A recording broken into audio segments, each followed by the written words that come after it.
están, estimados amigos de este canal YouTube? Continuando con nuestro segmento Alerta de Planes de Gobierno en el contexto de las elecciones generales 2021, que están en pleno proceso, quiero hacer ahora un comentario acerca de lo que pudiera ocurrir el día de las elecciones, el 11 de abril. Es decir, basado en las encuestas que hasta ahora conocemos y sobre todo en las tendencias que muestran las encuestas, tanto para la Presidencia de la República como para el Congreso, y en función también de los elementos que hemos ido analizando en este segmento acerca de las propuestas y principales planteamientos de los diferentes partidos políticos que están participando. Entonces, nos atrevemos a hacer este primer, vamos a llamarle así, primera aproximación a un pronóstico para el 11 de abril. Esto puede variar porque las circunstancias de esta elección son tremendamente atípicas. Es una elección que se hace a escasas 4 semanas todavía sin tener una tendencia clara sobre 1, 2 o 3 candidatos que pudieran ya decirse están en la segunda vuelta electoral. Definitivamente nadie va a ganar en primera vuelta de acuerdo a los números que hoy tenemos. También es atípica porque es una son elecciones generales que se hacen en medio de una tremenda crisis, producto de la pandemia, el coronavirus, pero la crisis sanitaria ha llevado a una crisis económica y además a una crisis política, todo lo cual es un contexto de mucha incertidumbre que hace que probablemente el interés central de los ciudadanos por definir por quién votar se producirá en las últimas semanas y hoy día hasta en los últimos días previos al 11 de abril. Es atípica también porque estamos esperando vacunarnos y probablemente en muchas personas, por el temor a contagiarse en el proceso eleccionario, de repente están pensando no ir a votar. Es decir, hay una serie de consideraciones que no son, digamos, normales en una campaña y en un proceso electoral, a lo que habría que agregar además los partidos políticos están en un proceso de desprestigio muy grande y consecuentemente hay una gran dispersión de votos y mucha desconfianza. Dicho esto, permítanme compartir pantalla para hacerles 3 planteamientos, que es lo que puedo a esta altura de nuestro proceso electoral. Estamos haciéndolo 8 de marzo del 2021. Estamos prácticamente a un mes de las elecciones. Entonces, le vamos a denominar a esta reflexión primera aproximación a los resultados electorales del 11 de abril del 2021. Repito, nos basamos en encuestas de opinión pública que todos conocemos, ¿no? Información que hemos tomado de la web del Jurado Nacional de Elecciones, en diversas entrevistas que se están haciendo por los diversos medios de comunicación a los principales candidatos, etc. Bien. ¿Qué podemos pronosticar? Pronosticar es un concepto muy atrevido. ¿Qué podemos reflexionar con base a las tendencias de las encuestas de opinión pública a un mes del día de las elecciones generales? 3 cosas. Primero, ella es un hecho. En este momento hay 24 partidos registrados oficialmente en el Jurado Nacional de Elecciones, en el registro del Jurado Nacional de Elecciones, registro electoral. 24 partidos. Al día de hoy, a un mes de las elecciones, en base a las encuestas y considerando que algunos partidos ni siquiera se han presentado, tenemos ya 13 de los 24 partidos que prácticamente ya están fuera del registro. Es decir, no van a poder cumplir, unos porque no están participando y otros porque estando participando no van a alcanzar el mínimo requerido, que es pasar el 5% del número de votos, ¿verdad? Se llama la valla electoral. Una y otra razón, entonces llevan a que haya 13 organizaciones políticas que prácticamente van a quedar, digamos, fuera del registro electoral. Algunos de ellos probablemente podrán volver a presentar sus expedientes con los nuevos requisitos que la ley establece, y otros desaparecerán y quedarán solamente ya en la historia o en el olvido. Estos partidos que están prácticamente ya fuera del registro electoral son el Partido Aprista Peruano, el Partido Todos por el Perú, el Partido Político Contigo, que era el partido PPK anteriormente, el Partido Político Perú Nación, el Partido Político Vamos Perú, y aquí vienen los que están participando, pero por las cifras que se muestran en las encuestas, pues quedarían por debajo del 5%, muy por debajo. Democracia Directa, el Frente Amplio por la Justicia, la Vida y la Libertad, el Partido Nacionalista Peruano, el Partido Perú Patria Segura, el Partido Popular Cristiano, el Partido Renacimiento Unido Nacional, el Partido Unión por el Perú y el Partido Político Nacional Perú Libre. 13 organizaciones políticas. Yo considero que algunos de ellos, como el Partido Aprista Peruano, el Partido Popular Cristiano, quizás el Partido Nacionalista, podrán volver rápidamente, porque los requisitos que hoy establece la ley son ya no de buscar firmas de adherentes para que se tenga un número determinado y eso permita inscribirse, que era un método, por cierto, bastante ineficiente y poco claro, muy poco transparente, y se prestaba para una serie de situaciones irregulares. Ahora el requisito es tener militantes registrados, participando activamente en las organizaciones políticas. Creo que para el Partido Aprista, para el Partido Popular Cristiano y de repente para uno o dos más, no será difícil rápidamente reinscribirse cuando pase este proceso electoral. Pero sería un grave error que teniendo esta elección que la población está dando, de prácticamente desaparecerlos del mapa electoral, al menos momentáneamente, repito, sería un grave error que solamente se reinscriban y no aprendan la lección. La lección es que hay que hacer una reingeniería de estos partidos, hay que renovar los liderazgos, hay que democratizar internamente el trabajo en los partidos y sobre todo hay que hacer trabajo político permanente y no solo en campaña electoral, generando propuestas, haciendo formación, educación política dentro de los partidos, creando institucionalidad en favor de la democracia. Si eso no se ha aprendido, de nada servirá entonces este duro golpe de salir del padrón electoral, ¿verdad? Del registro electoral y tener que volver a hacer, en algunos casos eso será imposible, volver a hacer un inscripción. Entonces es la primera constatación a un mes de las elecciones generales. Tenemos ya más de la mitad de los partidos inscritos en el Jurado Nacional de Elecciones que ya no seguirán en esa condición. Es un cambio cualitativo muy importante y espero que sea para bien, es decir, para aprender de esta situación de descrédito y de falta de confianza que tiene la población en las instituciones políticas y que signifique cambios, que signifique mejoras, que significa sintonía con la población, renovación de líderes, partidos, escuelas, etc. Primera constatación.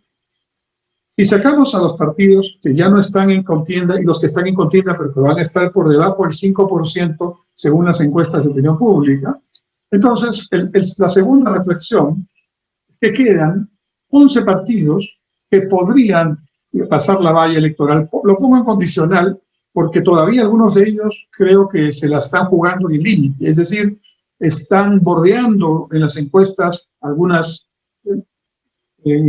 digamos, cifras dan que están por encima del 5% o que están cerca del 5% del voto y eso permitiría no solamente que pasen la valla electoral y que se mantengan como organizaciones políticas oficiales, sino además permitiría que tengan representación en el Congreso.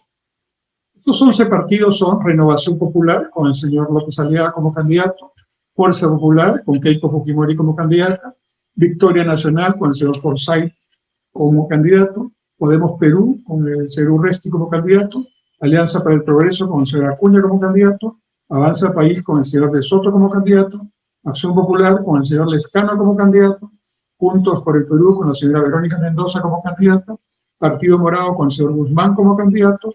FREPAP es interesante. ¿Por qué pongo a FREPAP en esta lista?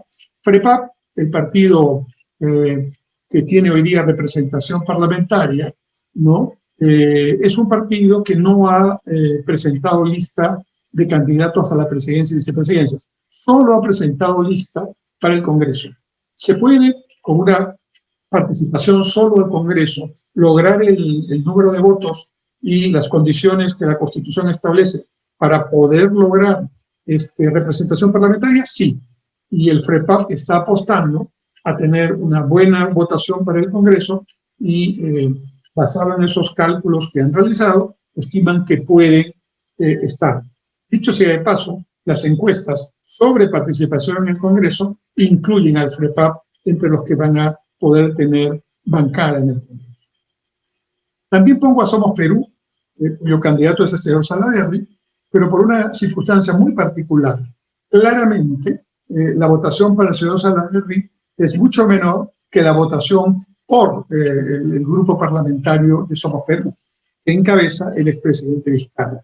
De manera que la pregunta sería, o será, si esa votación para el grupo parlamentario de Somos Perú, con el señor Vizcarra a la cabeza, es suficiente para arrastrar, al revés de lo que debería ocurrir, la candidatura presidencial, o logra una votación importante para el Congreso, no obstante que es mucho mayor que la del señor Salaverry. No obstante, lo dicho, todavía en unas semanas más tendremos que volver a hacer este análisis.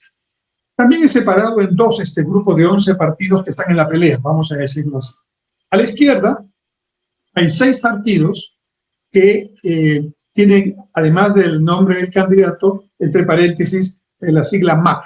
MAC le he puesto a que estos partidos quieren o plantean modificaciones a la actual constitución política.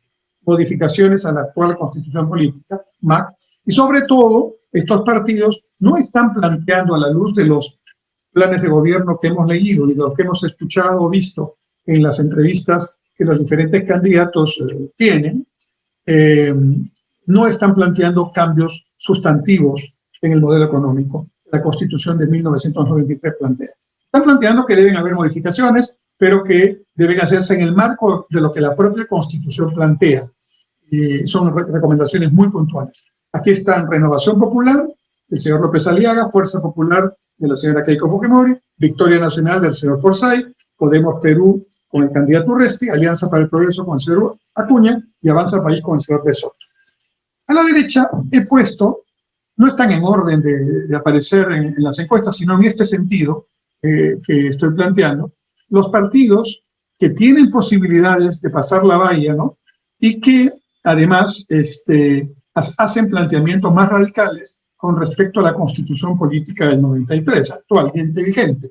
Estos partidos, Acción Popular, con el señor Lescano a la cabeza, Juntos por el Perú, con la señora Verónica Mendoza, el Partido Morado con el señor Guzmán, el FREPAP, y Somos Perú con el señor Salaverry a la presidencia y el señor Vizcarra en el primer casillero de su grupo parlamentario que está candidateando. Estos 5 partidos sí plantean un cambio constitucional, ¿no? Algunos de ellos a través de un referéndum, ¿no? y una asamblea constituyente, ¿no? Como por ejemplo Acción Popular, Juntos por el Perú, ¿no? El Partido Morado lo plantea como una figura un poco intermedia, 2 años de estudio, y luego ese estudio se somete al Congreso y se va a referéndum. Y los otros partidos que están en esta lista, FREPAP y Somos Perú, también de la lectura que hacemos de sus declaraciones, encontramos que tienen, digamos, el objetivo de cambiar la Constitución. Y en el plan de gobierno de Somos Perú está escrito, lo hemos visto en otro video. Entonces, de los 11 partidos que están en posibilidades de pelear, de jugar el partido, vamos a decirlo así, de jugar, estar en la cancha ya para poder clasificar, ¿no? Y pasar la valla del 5%, 6 partidos, Renovación Popular, Fuerza Popular, Victoria Nacional, Podemos Perú, Alianza para el Progreso y Avanza País, están por cambios dentro de lo que plantea la actual Constitución, pero lo más importante, no están haciendo planteamientos de cambios radicales en el modelo económico.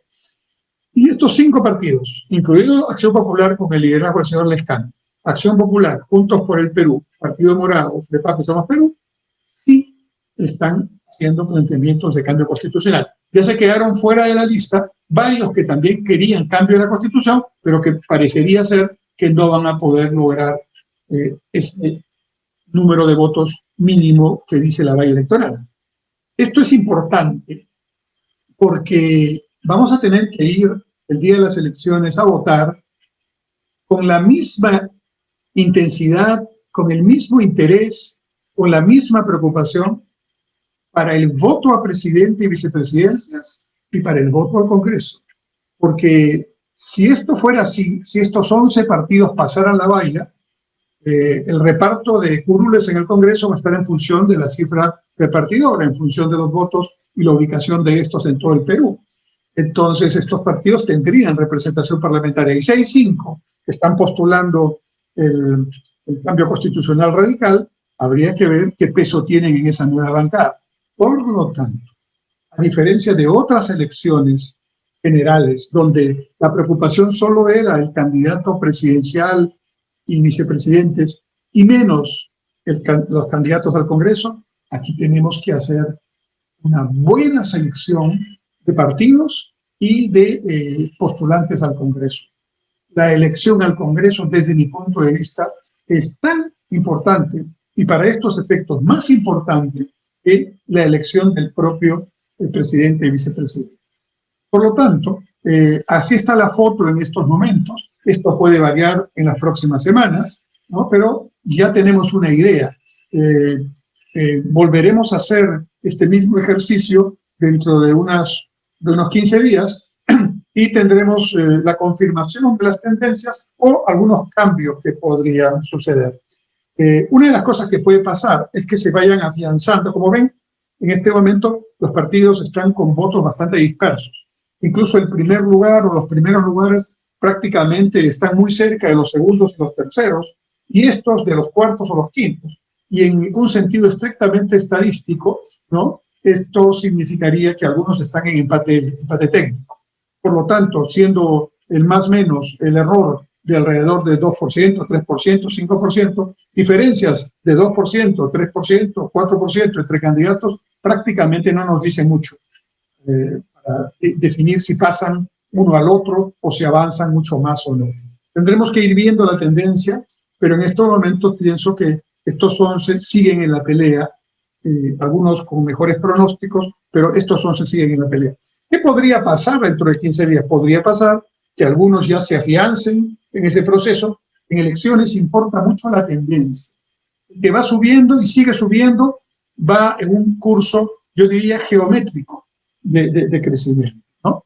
Y el que va bajando de la misma forma, pero al revés. Va bajando y sigue bajando de una manera más rápida. Es también posible que haya un estancamiento hacia arriba o hacia abajo y ahí se queden. Por ejemplo, si hay mucho antivoto en alguno de estos candidatos. Pero por eso tenemos que ver las tendencias y mirar con cuidado las afirmaciones que hacemos ahora. Pero esta fotografía la compararemos dentro de 15 días con lo que podamos decir.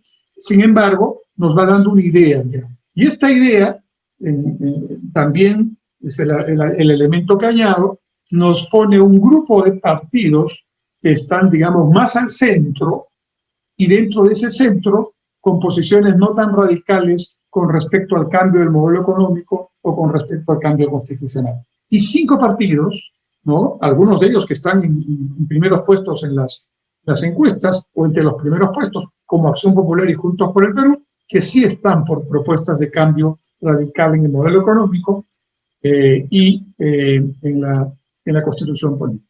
Esta es la fotografía de este momento. Ustedes vayan viéndola, evalúenla, vayan tomando posiciones. Queda claro un tema a esta altura. La democracia, obviamente, indica que tenemos que votar por el que creemos o por los que creemos pueden hacer mejor las cosas. Pero teniendo en cuenta la experiencia de los últimos congresos, con grupos tan dispersos y con votaciones que han derivado en minorías que no tenían capacidad de conversar entre sí, por lo tanto no podían crear condiciones para hacer trabajo político dentro del Congreso, y además situaciones que han llevado a, desde el Congreso, generar vacancias presidenciales o, digamos, interpelaciones a ministros. Lo que tenemos que buscar es que el Congreso también esté más o menos balanceado. No sé si habrán 11 grupos parlamentarios en el Congreso, como estoy sugiriendo en esta foto. De repente hay mucho menos. De repente hay 8, 7 u 8. Por ahí 9. Por ahí alguno de estos partidos no logra pasar la valla, pero estos son los que mejor posibilidad tienen. Entonces, también es importante decirlo, ¿no? Probablemente lo que ocurrirá es que viendo esta fotografía o viendo otro tipo de análisis que va en el mismo sentido, mucha gente que estaría pensando en primera vuelta votar por alguno de los partidos que no aparecen en esta foto, en este primer grupo, en este primer pelotón, digamos, pues probablemente girarán su voto hacia alguno de estos candidatos. Y eso es lo que se verá en las últimas semanas, tal vez en la cola misma, en la fila misma, el día de la elección. Eso es lo que a veces las encuestas no pueden mirar totalmente. Pero claro, si estoy en 2% va a ser difícil que llegue, pero si estoy entre 5, 6 y 8 y el primer lugar está en 11 o 12, es perfectamente posible que en las próximas semanas se realineen, se reacomoden algunas de estas ubicaciones, por este factor. También debe haber algún voto escondido que no se está reflejando en las encuestas totalmente. Y yo le llamo un voto simplemente de prioridad en el tiempo. En este momento la prioridad es vacunarse, la prioridad es no contagiarse, la prioridad es cuidar la vida y buscar trabajo o asegurar ingresos. No es votar. Pero dentro de unas semanas tomaremos, digamos, el pulso a esta campaña y todos estaremos ya pensando seriamente por quién votar. Siempre pasa, pero en estas circunstancias tan especiales creo que va a pasar con mayor fuerza. Entonces, ahí les dejo esta fotografía para mirarla y compararla dentro de 15 días. Y finalmente, en este momento y con la misma fotografía, hay 6 partidos que están ya dentro del pelotón de posibles partidos que pasan la valla, que están más adelante. Acción Popular, con el señor Lescano, Renovación Popular, con el señor López Aliaga, Fuerza Popular con la señora Keiko, Juntos por el Perú con la señora Mendoza y Victoria Nacional con el señor Fossati. Esto puede cambiar y yo pongo una nota aquí en el sentido que el señor Acuña de Alianza para el Progreso, el señor Urresti de Podemos Perú y también podría ser el señor De Soto de Avanza País, podrían estar dentro de unas semanas en este grupo ya de los que están punteando más o menos el error estadístico. Miraremos lo que suceda, pero hasta el momento, basado en lo que sabemos y lo que podemos vamos a analizar, pues estas son las tendencias que se van dando para el resultado que finalmente conoceremos el 11 o tal vez el 12 de abril, porque estas elecciones también serán sui generis en ese punto. Van a empezar muy temprano, 7 de la mañana, y van a terminar tarde, a las 7 de la noche, porque vamos a votar por razones de cuidado sanitario, por grupos y con distanciamiento. En consecuencia, eso va a hacer que también el proceso sea lento. Probablemente conoceremos alguna información en la noche misma del 11 de abril, pero seguramente tendremos que esperar unos días para mirar ya resultados de cara a lo que seguramente será el escenario después del 11 de abril, una segunda vuelta. La pregunta es, ¿quiénes serán los dos que participen en esa segunda vuelta? Todavía es temprano para decirlo. Estas son las reflexiones que podemos hacer en este primer acercamiento a los resultados del 11 de abril. Seguiremos en este esfuerzo de análisis para beneficio de todos. Muchas gracias.